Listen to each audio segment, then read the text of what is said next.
c'est Tartampion, salut à tous. Et voici Chasseur de Trésors. C'est un jeu pour 2 à 6 joueurs à partir de 8 ans pour des parties d'environ 40 minutes. Alors dans Chasseur de Trésors, nous allons partir à l'aventure dans notre merveilleux pays, à la recherche des trésors les plus légendaires. Nous allons traverser les montagnes givrées, la jungle aux lianes et la grotte de lave. Mais nous devrons penser à repousser les gobelins qui vont tenter de nous en empêcher.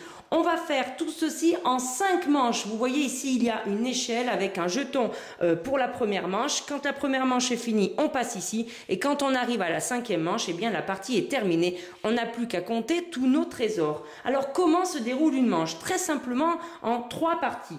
En premier, on constitue notre main, ensuite on joue nos cartes et puis on joue éventuellement les parchemins jaunes que l'on a gagnés.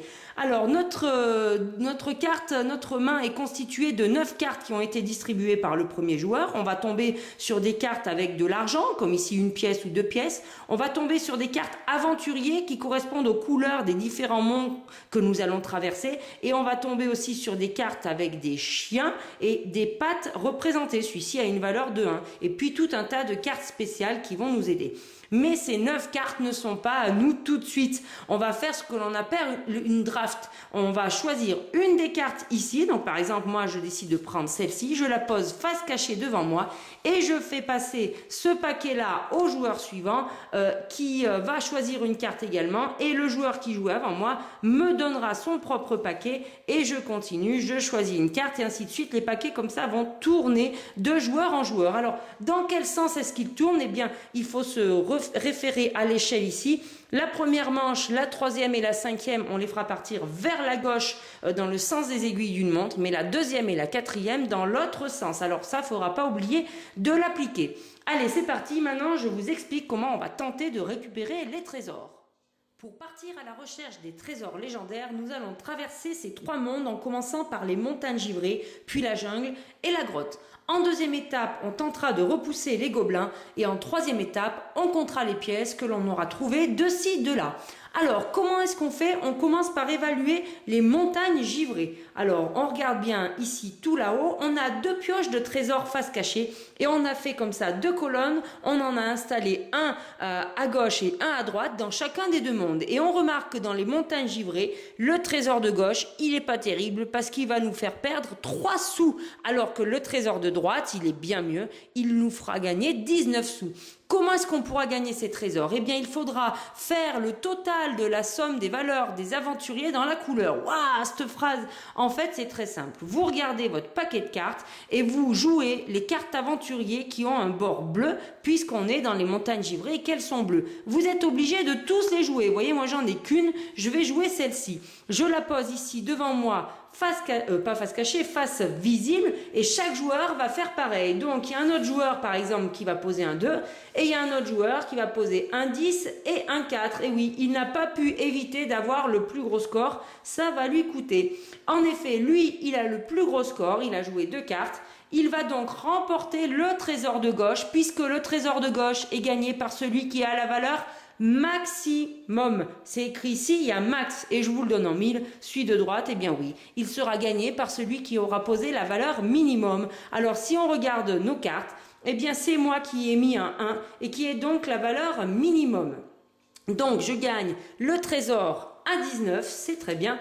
Et lui qui a posé un 10, un 4 qui fait 14, eh bien il gagne le trésor, le max.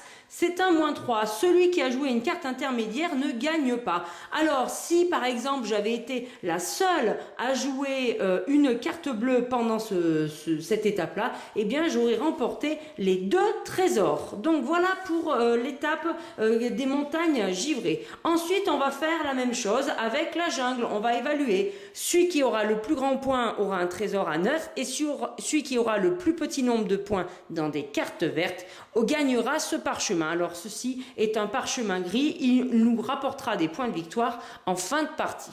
Alors comment on fait? Eh bien pareil, je regarde du coup ma main, je regarde tous les aventuriers verts que j'ai, j'en ai qu'un seul, je le joue et on va comparer avec les autres joueurs. Alors lui il va par exemple jouer un 10 et un 6 et lui il va jouer un 7. Mais admettons lui est le premier joueur.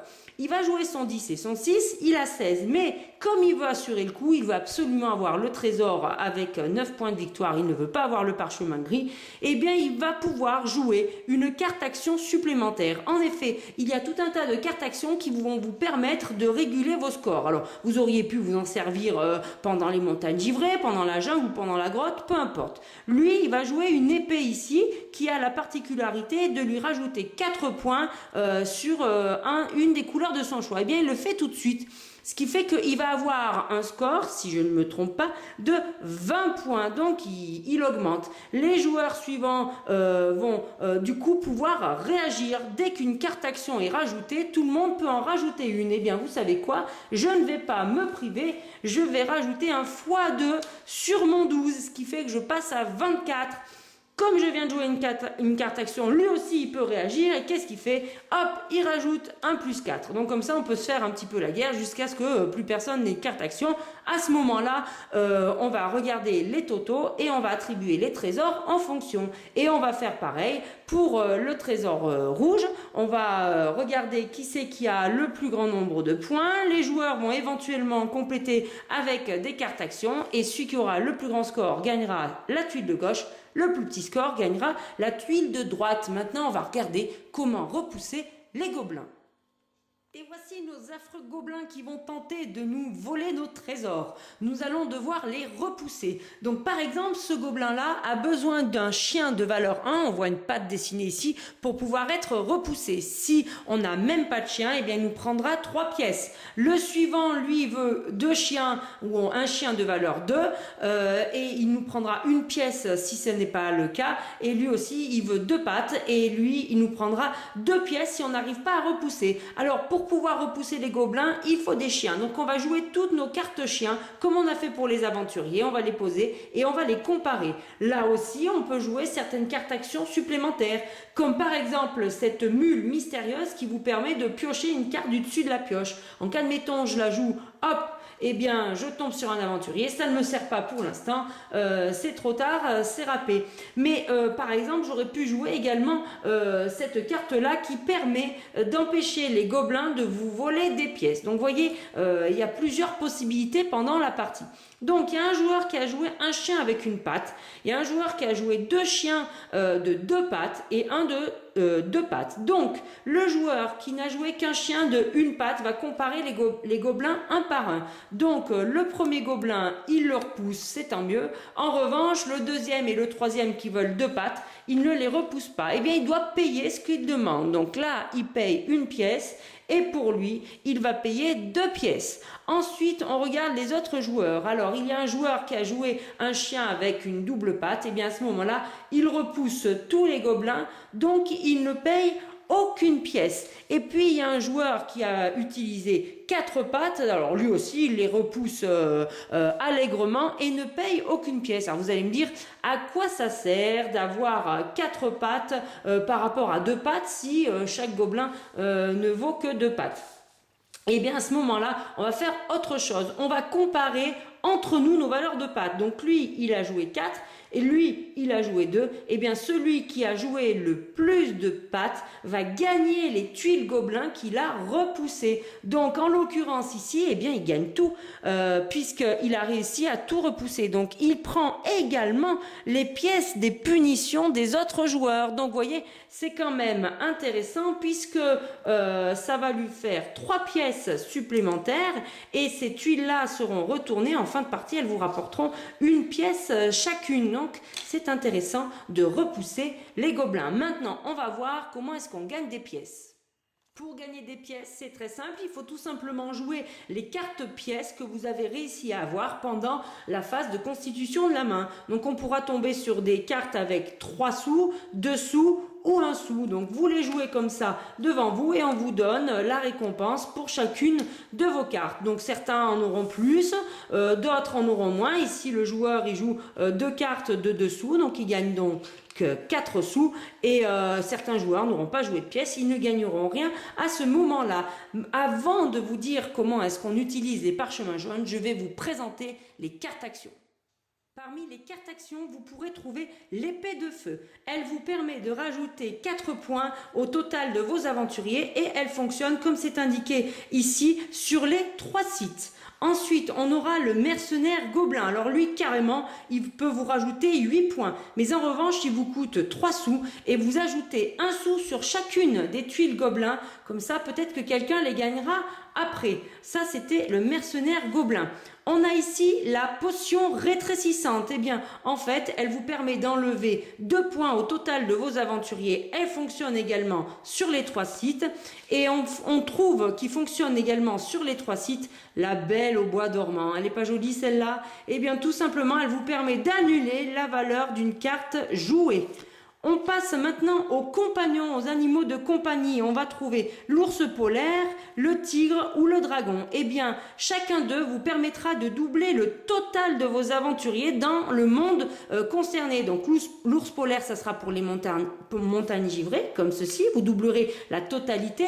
Le tigre, ça se passera dans la jungle. Vous doublerez la totalité. Et le dragon, ça se passera dans la grotte. Et là aussi, vous doublerez la totalité. Ça peut valoir le coup si vous avez quand même mis un sacré paquet de cartes. On continue avec l'épouvantail à gobelins qui vous permet d'éviter aux gobelins de vous voler des pièces, que vous ayez un chien ou pas de chien. Et enfin, on termine avec la mule mystérieuse qui vous permet de piocher une carte du dessus du paquet de la pioche et de l'ajouter à votre main. Vous pouvez l'utiliser à différents moments. Ça, c'était les cartes actions. Maintenant, on va voir les parchemins jaunes. Les parchemins jaunes que vous avez gagnés pendant votre aventure peuvent être joués quand vous voulez en fin de manche après avoir repoussé les gobelins et gagné des pièces. Alors vous n'êtes pas obligé d'utiliser le parchemin jaune pendant la même manche où vous venez de le gagner. Vous pouvez par exemple le cumuler pour plus tard dans la partie ou le jouer à la manche qui sera la plus adéquate selon votre goût. Attention, si en fin de partie vous n'avez pas utilisé vos parchemins jaunes, ils sont perdus. Alors on va regarder très simplement lesquels on peut trouver. Eh bien on peut trouver ces parchemins qui vous feront gagner 1, 2 ou 3 pièces par carte jouée avec un chien, peu importe le nombre de pattes dessinées. Donc si par exemple j'ai joué ceci et que j'ai ce parchemin là, je gagnerai 3 pièces. En revanche, si j'ai joué ces cartes là durant cette manche, mais que j'ai ce parchemin jaune et que je le dépense à la fin de la manche, eh bien j'aurai 3 pièces par carte, ça me fera 9 pièces. Donc il faut bien choisir le moment où vous l'utilisez. Une fois utilisé, il est défaussé pour la partie, vous le remettez dans la boîte. Vous pouvez également trouver des parchemins jaunes. Alors vous en avez 2 qui vous permettent de regagner les pièces que vous avez eues pendant cette manche, mais il y en a même 2 qui vous permettent de doubler. Allez, je vous explique comment ça marche.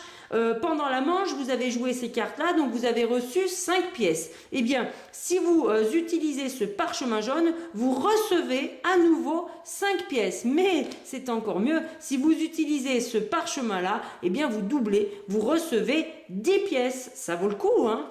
Et puis ensuite, on a également des parchemins jaunes qui vous permettent de gagner des points, des pièces en fonction des cartes, des couleurs de cartes que vous avez jouées. Celui-ci vous donne 3 pièces pour chaque carte qui a une valeur d'aventurier 1, 2 ou 3 dans toutes les couleurs possibles. Alors si je regarde ma main, ici j'ai un 1, j'ai 2, 2, et bien ça me ferait 3 fois 3 points de victoire, ça me ferait 9 points.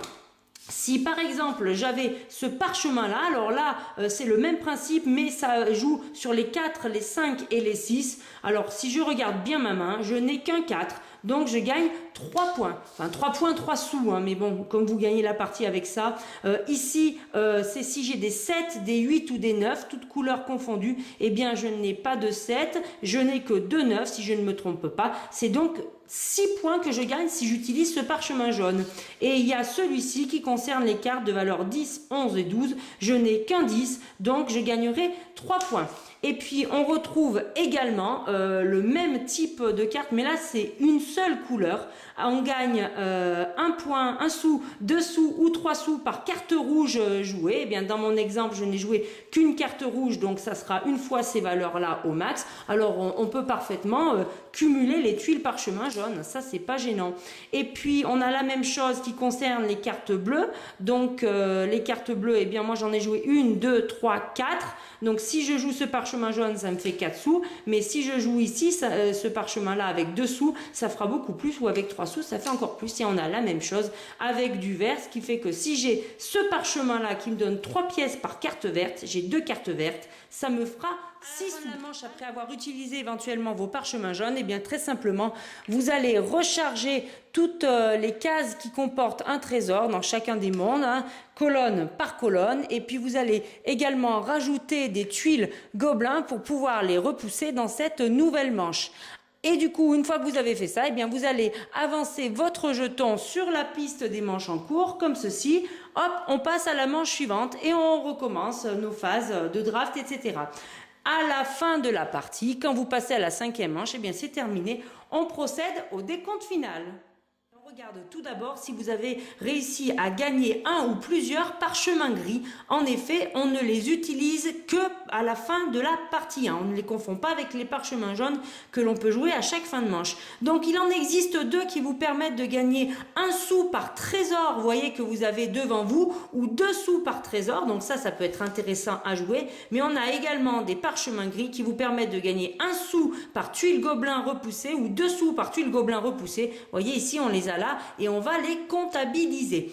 Ensuite, on prend les trésors que vous avez devant vous et on fait le total. Alors, on a retourné notre plateau de jeu qui affiche maintenant une énorme piste de score. À côté, vous avez des petits jetons et vous allez avancer comme ça votre marqueur et rajouter au fur et à mesure plus ou moins de points, notamment, par exemple, quand vous comptez vos trésors. Donc, on rajoute également les tuiles gobelins que vous avez repoussées. Ici, j'en ai 4, donc j'avance de 4. 1, 2, 3, 4.